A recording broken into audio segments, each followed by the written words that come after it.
विपक्ष ने कहा है। अब जेईई लाइब्रेरियन भर्ती नियमों पर आना चाहेंगे। इसका काफी विरोध हो रहा है।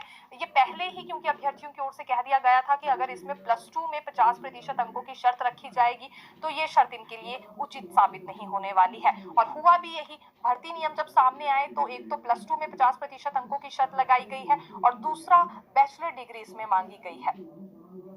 तो इसमें अभ्यर्थियों का ये मानना है कि उनके पास बैचलर डिग्री नहीं बल्कि महज डिप्लोमा है और ये डिप्लोमा होल्डर्स ही रहेंगे। अब इनके पास इतना समय नहीं है कि दोबारा ये बैचलर्स कर सके और जमा 2 में जिसके 50% अंक है, अब वो उन अंकों को बढ़ाने के लिए भी कुछ नहीं कर सकता है। ना तो दोबारा इनका पेपर होगा, ना ही इसमें कोई इंप्रूवमेंट हो सकती है और एक तरह से ये नॉन टीचिंग पद है। तो क्यों इनके साथ इस तरह की शर्तें रखी जा रही हैं?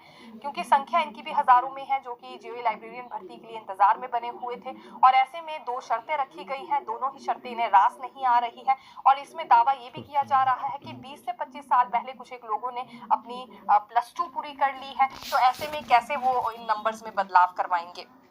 इसीलिए इस शर्त को वापस लिया जाए, ये मांग इन्होंने रखी है और डिप्लोमा होल्डर्स अपने आप ही ऑटोमेटिकली बाहर हो जाएंगे अगर इसमें बैचलर डिग्री की ही प्रावधान रखा जाता है। यदि बैचलर डिग्री को लेकर ही प्रावधान रखा जाएगा तो डिप्लोमा होल्डर्स कहाँ जाएंगे? इसलिए ये भर्ती नियम ठीक नहीं है। इनके सजेशंस लिए जाएं एक बार फिर से, यहाँ भर्ती नियम इनके सजेशंस के आधार पर बनाए जाए। ये मांग इन्होंने जरूर रखी है, लेकिन इस पर क्या कुछ होता है ये देखना होगा। और मित्र भर्ती में नया चैलेंज सामने आया है क्योंकि जैसा कि आप सभी जानते भी होंगे, जो पॉलिसी का प्रारूप तैयार हुआ था हमने आपके साथ साझा किया था, उसमें 30 मिनट में 5 किलोमीटर दौड़ पुरुषों को पूरी करनी होगी और 10 मिनट में 1.5 किलोमीटर की दौड़ महिलाओं को पूरी करनी होगी। तो अब यहाँ पुरुषों ने ये सवाल उठाए हैं कि इनके लिए 5 किलोमीटर की दौड़ आखिरकार क्यों रखी गई है और महिलाओं के लिए महज ये 1.5 किलोमीटर की ही दौड़ है। तो पुरुषों के मुकाबले महिलाएं ही इसमें ज्यादा आएंगी और ये बात सही नहीं है। यहाँ पर भी पुरुष पीछे रह जाएंगे।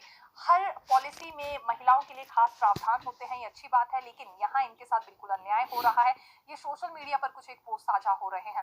हालांकि जल्दी ही देखिए ये भी अभी यहाँ पर भर्ती होने वाली है और बड़ी बात ये है कि इसमें पहले भी गतिरोध देखने के लिए मिला था क्योंकि 18 से 25 वर्ष तक की इसमें उम्र रखी गई है और यहाँ बेरोजगार युवाओं का ये कहना था कि 25 से बढ़ाकर इस उम्र को 30 वर्ष तक किया जाए, लेकिन ऐसा कुछ हुआ नहीं। फिर इसमें मांग ये भी रखी गई थी कि जो इंटरव्यू कंडक्ट करवाए जा रहे हैं 10 मार्क्स के, वो भी ठीक नहीं है क्योंकि इसमें अप्रोची सिस्टम चलता है। हालांकि 100 मार्क्स की भर्ती होगी और 75 अंक इसमें 12वीं कक्षा के मार्क्स के आधार पर मिलने वाले हैं। इसके अतिरिक्त कुछ एक कैटेगरीज है जिन्हें राहत दी जाएगी, जैसे कि ईडब्ल्यूएस और बीपीएल की बात करें तो इन्हें 2 अंक मिलेंगे। एससी, एसटी और ओबीसी को भी अतिरिक्त 2 अंक दिए जाएंगे। विधवा और एकल महिला को 3 अंक, सिंगल गर्ल चाइल्ड को 3 अंक और साक्षात्कार के जैसा कि हमने कहा 10 अंक रखे गए हैं और 12वीं पास होना इसमें अनिवार्य है। उम्र 18 से 25 साल तक की है। लेकिन जो नियम बनाए गए हैं भर्ती के लिए वो रास नहीं आ रहे हैं बेरोजगार युवाओं को। कई तरह के सवाल इस पर उठाए जा रहे हैं और अब ये इनकी ओर से माना जा रहा है कि महिलाओं के लिए महज 1.5 किलोमीटर की दौड़ रखी गई है, तो ऐसे में पुरुषों की अपेक्षा महिलाएं ज्यादा आएंगी। फिर यहाँ पर बेरोजगार युवाओं का आंकड़ा उतना ही रह जाएगा जिन्हें अपना घर परिवार चलाना है, जिनके ऊपर घर परिवार चलाने की जिम्मेदारी है।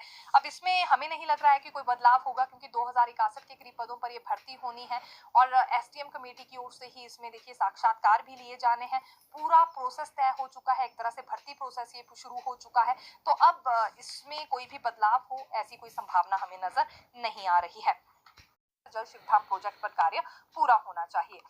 पेंडिंग भर्तियों पर भी आपको अपडेट दे देते हैं क्योंकि देखिए कंडक्टर भर्ती आज कंडक्ट करवाई गई थी। 148 इसके लिए परीक्षा केंद्र तैयार हुए थे और इसमें 360 पद भरे जाने थे। 43,075 आवेदकों ने अप्लाई किया हुआ था। कुछ एक नए रूल्स भी इस बार सामने आए थे इनकी लिखित परीक्षा के लिए नेगेटिव मार्किंग को लेकर, जो हमने साझा किए थे। लेकिन अब सवाल ये है कि इसके बाद कौन कौन सी भर्तियां होने वाली है। तो लोक सेवा आयोग की ओर से अब आयुर्वेद फार्मासिस्ट, जूनियर ऑडिटर और जूनियर ऑफिस असिस्टेंट अकाउंट जैसी भर्तियों के लिए भी शेड्यूल बनाया जा रहा है। फिलहाल 3 भर्तियों को लेकर हमारे पास ये अपडेट आ चुकी है। इन तीनों भर्तियों के लिए शेड्यूल बनाया जा रहा है जिसमें आयुर्वेद फार्मासिस्ट, जूनियर ऑडिटर और जूनियर ऑफिस असिस्टेंट अकाउंट्स है।